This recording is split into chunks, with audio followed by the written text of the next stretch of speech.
خۆشەویستان خاڵی دووەمیش دڵتان پێی خۆش بی ئەوەی وای کردی ئەو ڕۆکە جوولەکەکان خڕ ببنەوە لەوێ لەبەروەی وەکو ئەو پیاوە بەڕێزە دکتۆر عەبدوڕەحمان حەمبەکی المەیدانی لە پەرتووکەکەی مەکاید یەهودیە عەبرە التاریخ دا دەفەرمێ خاڵی دووەمیان ئەوەیە کەوە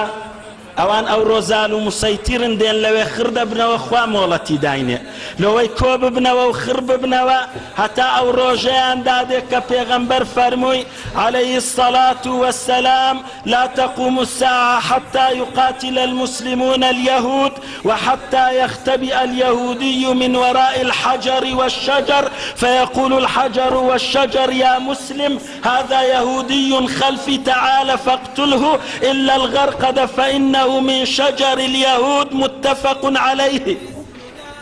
ئەو ڕۆژەیان دادێ ئەگەر لێمان بشارنەوە شارۆنە زاڵمەکە چی لێ هات خۆ ئەگەر ئێستا کە مابیتن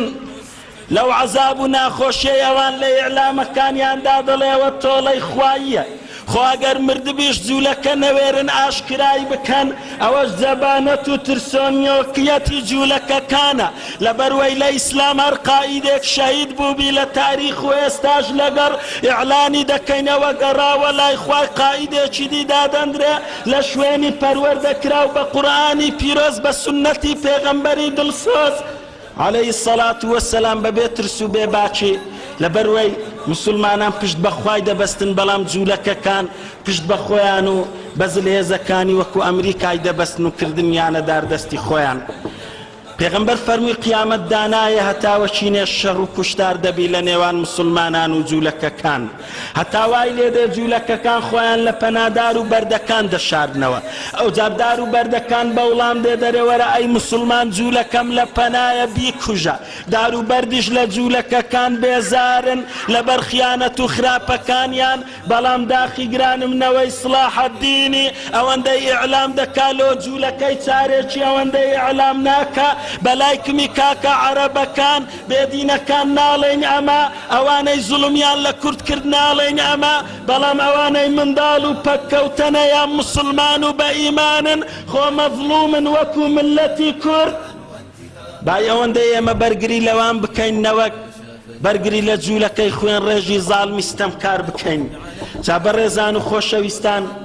دارو بەردەکەوا دەڵێ مسلمان دەچی دەیکوژی ئیلا داری غەرقەد نەبێ کەوا جوولەکەکان تەواو پێغەمبەریان ناسی عەلەیهی السەڵات وەسەلام لەبەروەی داری غەرقەدیان زۆر لە وڵاتی خۆیان چاندیە دەزانن ئەو حەدیسە هەر دێتە جێ تا خۆیان لە پەنا غەرقەدەکان بگرن بەڵام ئەگە شێرە کوڕەکانی ئیسلام پەروەردەکانی دەستی عومەری کوڕی خەتاب و باپیرە سڵاح الدینی ئەیوبی ئەوانەی لە دین گەیشتینە کە ڕۆژیان دابێ دەربچن لۆ جوولەکەکان نەغەرقەد پەنای جوولەکەکان دەدا و نە ئەمریکا و نە نەوەوی لەبەروەی ئەوان پشتیان بەخوای دەبەستن چاویان لە باشدا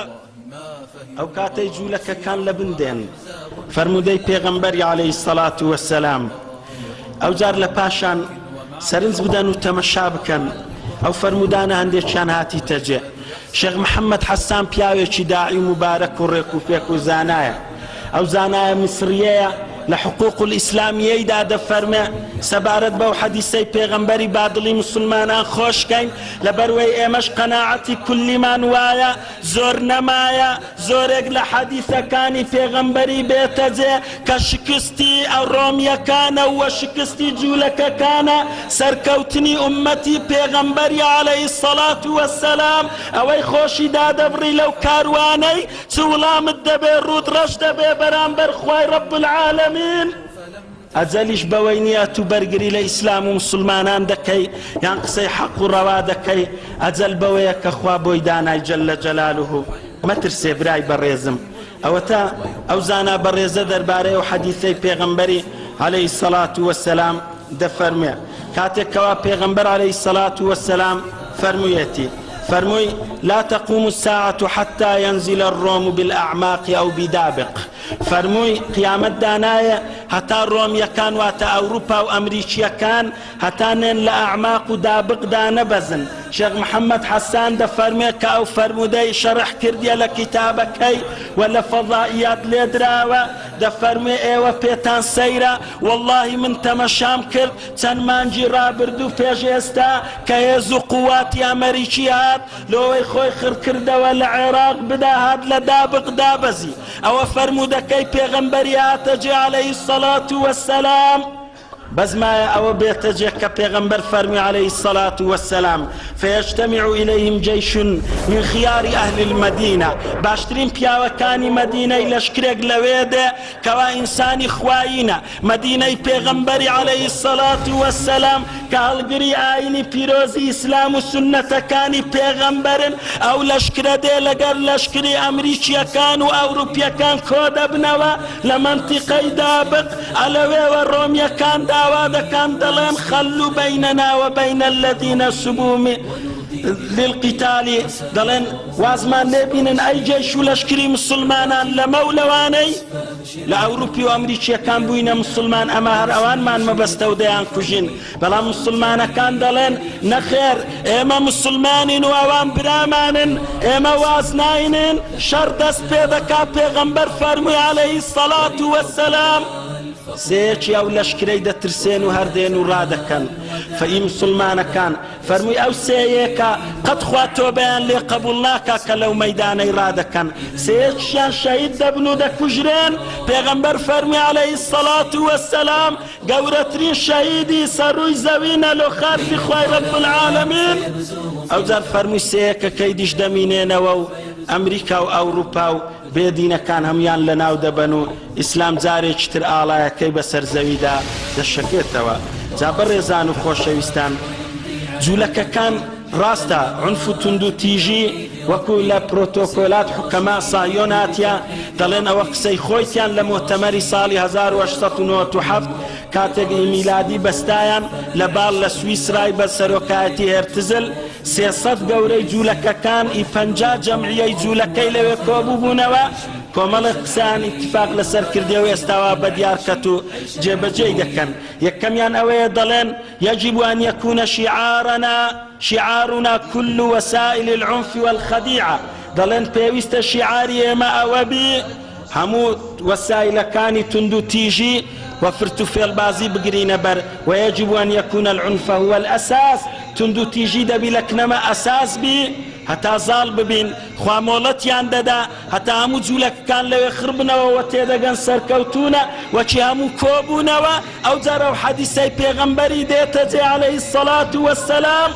كم سلمان كان دقرين وسر آين يانو تيغيشتن لآين بيروزي إسلام أو كاتي لشكر ريك دي خسرين أقر إيمش ما بين لسر ما فرض واجب دبي أقر إيمنا ما إنا وكان من بو بابويان فتوابي هشيار بن آقادار بن كرانا كان جولك كان لدستينا وإصلاح الدين أيوبي قتاريان ببي أو بافير إصلاح الدين كوا لو يكم زار بينا وقدس كرزقاري كرد لباش إمامي عمر دزانن سرويدا مسلمان كان لو ابن الكثير دفرما مسلمان كان وابا إيمان وبهم مدبن بس كشيرنا وكان إصلاح الدين أيوبي كبرورد كراب بإسلام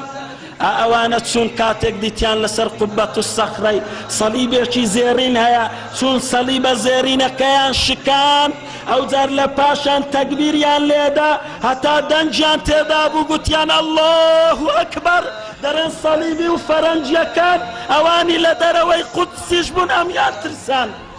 أميان خويان بيس كرد أوزانا برزو ميجون وسانا دلن لبر تكبيري مجاهدة كرد مسلمان كانوا أواني لشكربون لقر صلاح الدين أيوبي زابر زانو خوشويستان زولك دانا بوي ببانوا نزاع دوبرشي بخنناو خلق كان شر شور هبي دانا بوي ببانوا برزانو خوشويستان ظالن بسر دوشتي لولات مسلمانان او دكتور محمد حسين دفرمي محمد حسين دفرمي زولك كانوا ماسونيتي جياني لهم ولاتا كاني بناو إسلام دو منصب هيا بإذن والنبي بقردره يكم يان وزيري إعلام أجر وزيري إعلام هبو يان دزقاي إعلامي دو مشيان وزارتي تربية وتعليم نبي الله برز بوان بكري سروككا چەندی خۆی لە ملەتی پێمەزن و ڕاستگۆش بی چەندی خۆی پێ بەتواناش بی دەبی بروسکەیەکیان لۆ بکە ئیزنیان لێوەربگری جەناب دەمانەوێ وەزیری ئیعلام بگۆڕین ئەتوش دەکەن کەس وە مەریار بەنهێنی چ دەڵێن کێدا بنین باشە ئەوانیش دەڵێن فلانمان پەروەردە کردیە لە ئەوروپای دەینێرینەوە دەیکەیە وەزیری ئیعلام ئەو جار لە پاشان وەزیری تەربیە و تعلیمیش بە هەمان شێوە لەبەروەی ئەگەر تواندرا وەزارەتی تەربیە و تعلیم سەیتەرەی جوولەکەی بەسەردا هەبی ئەو کاتی جیلوونەوەکان بەوەی پەروەردە دەبی دەڵێن ئەو عەرەبانە چیان لەمە کرد لێیان گەڕێن بابیان کوژی ئیسرائیل ئیسرائیلی فەقیر چی کردیە و لەوێ ئەو هامایتەوە چونکە قورئانی ناخینەوە حەدیسی پێغەمبەری ناخینەوە عەلەیهی سەڵات وەسەلام جوولەکەکان فەقیر و ئاژار نین بەڵێ لەشکری مسلمانان بەڕەحمیشە سڵاح الدینی ئەیوبی ئەو شادیەی بۆ دراوە لەلایەن سەلیبیەکان مار و منداڵی هەموو بەڕێکردن حتا ئەوانەی پارەیان لێ برابوو نەیان دەتوانی بڕۆن و ڕابکەن و هەڕبێن سڵاح الدین پارەی لۆ سەرف کردن گوتی ئێوە بڕۆن و بگەنەوە خەڵکەکانی خۆتان و لێرە مەمینێن بەڕێزەوە بەڕێکردن تیکێش ماڵی خۆی دەفرۆشی مسلمانان لێیان بکردنەوە بە سعری ڕۆژێ نەک ئیستیغلالیان بکەن لەشکری ئیسلام وا عەدالەتە و ئەوەش بەرپا دەبێ ئینشاءڵڵا جا هەشیار بن و ئاگادار بن خۆتان نەدۆڕێنن لەبەروەی وەمەن نەسڕ ئیلا من عند الله سەرکەوتن ئیلا لەلای خوای پەروەردیگارە ئەوڕۆ ئێمە گوناهکارین ئەگەر لەگەر خوای تۆبەی بکەین و بگەڕێینەوە بە تەواوەتی خوای رب العالمین سەرکەوتنەکەی دەنێری نەنەوەوی هیچە و نەزلهێزەکان هیچن و وەنە ئیسرائیلیش هیچە خوای رب العالمین کە فەرمووی کون دەبی نەوەوی ڕابوەستی ئیلا نەوەویەکە ڕادەوەستی و ئیش ناکە کە گوتیە لەشکری ئیسلام و مسلمانانیش بەرەو پێشەوە ڕۆن بەرەو تەل ئەبیب ئەو کاتی زۆر ئاسان دەبیکەوە بچن بەرەو پێشەوە لە کۆتاییەکەیدا ئەوەندەمان لێ قبول بکەن سەرنج بدەن و تەمەشا بکەن کورە کاکە هاندان زمان زۆر شەرتە ئاگاتان لە زمانتان بی ئەوەتە پێغەمبەر دەفەرمی عەلەیهی سەڵات وەسەلام بەیانی دەکاتەوە ئیماندار جاروەیە کافر دەبێ ئێوارەکەی دەبێتەوە مسلمان و ئیماندار ئێوارەکەی کافر دەبێ بەیانیەکەی دەبێتەوە مسلمان و ئیماندار ئەو فەرموودە دەزانن مەبەستی پێچیە مەبەستی ئەوەیە تو جاروەیە بە نەزانی مامەی ئیختیار کابرای بەدین خۆ مسلمان و ئیسلام ناتیە کەرکووکی لە کوردان بستینتەوە خۆ مسلمان و ئیسلام چ لە عەرەب چ لە تورک چ لە فارس ئیلا سەرکردە بێدینەکانیان بوون عەلمانیەکانیان بوون کوردیان چەوساندەوە بە فیتی زلهێزەکان جارێکیان ئیتیحاد سۆڤیەتی مەهاباتی ڕووخاند و جارێکی تر فەرەنسا و ئەوروپا و ئەمریکا نەیانێشت کورد ببێتە هیچ بۆ ڕقوچینەکانتان بەرامبەرەوان نییە بۆ بەرامبەر ئیسلام و مسلمانانە سەرنج بدەن و تەمەشا بکەن نەڵێ ئەگەر ئیخبارت کردەوە ئای دەستان خۆشبی دەبیان کوژنەوانە عەرەبن کاکەوانە مسلمانن ئەوان جوولەکانە ئەگەر عەرەبە بێدینەکە ئەوەی زوڵمی لە تو کرد لەگەر جوولەکان بە شەرعات ئەو کاتی حکمێکی ترە بەڵام ئەو ڕۆکە جوولەکە قودسی داگیر کردیەکەوە شوێنی هەڵفرینی پێغەمبەری بۆ عەلەیهی سەڵات وەسەلام بۆ ئاسمانەکان مزگەوتێکی پیرۆزی مسلمانانە ئەو قەزیە و کێشەی مسلمانانە ی عەرەبان نییە بەتەنها ئێمەش بەشمان تێیدایە سەرنج بدەن و تەمەشا بکەن نەچن پشگیری جوولەکەکان بکەن بە زمانتان کورە بە ئیعلام نەکەن بیکەن لۆ خوای پێتان دەڵێم ڕەنگە ئەو کاتی ئیمانداری بەڵام بە یەک کەلیمە قسەی پێغەمبەر فەرمی عەلەیهی سەڵات وەسەلام ئەو کاتێت و موبالاتیشی پێنادەی دەتباتە ناو جەهەنەمێ هەشیار بە ئاگادار بە لە زمانت ئەو جار لە ئیعلامەکان داوا دەکەین لە ئیعلامی کوردی تخوا ئیعلامی کوردی ئێمە مەزلومیەتمان زۆر بە خۆمانەوە دیتیە ئیسرائیل و جوولەکەی هاتینەوەیان داگیر کردێ ئیوان قوربانینە بەڵام ئی لوبنان و ئی فەڵستینیەکان کوژراون عیبە و حەیفیشە لە ئیعلامی ئەو شتانە بگۆترێ و بێدینیشە و گوناهبار دەبن پێیوە ئەو جار لە پاشان